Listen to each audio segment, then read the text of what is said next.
And what we are trying to do here is to try to understand better how the public opinion works. And one of the reasons we do this, well, there are three main reasons why what we're trying to do is relevant.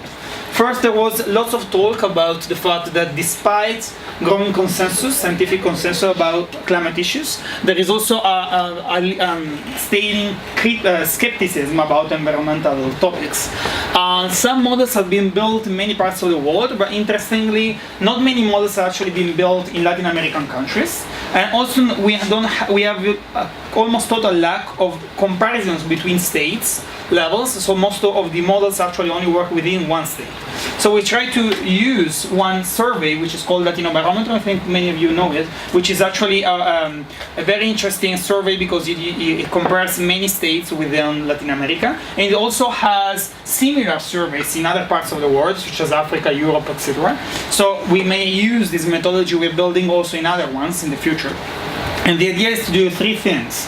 First, to build cross-country and cross-regional comparisons to see differences and similarities.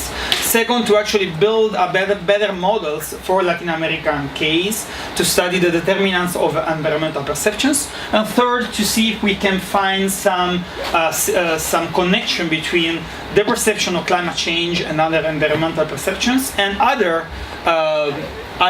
values in the world, for instance, value we have about politics, etc. So if we can create some idea of imaginaries about nature, about that. So here we have just a couple of things we did about this. First, some selected results.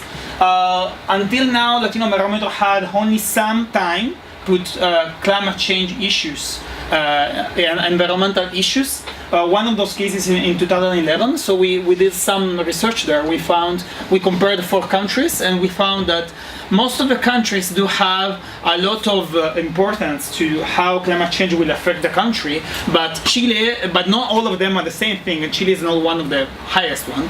And also in all the countries we have the perception of affecting the country is higher than the perception of how much it affects me.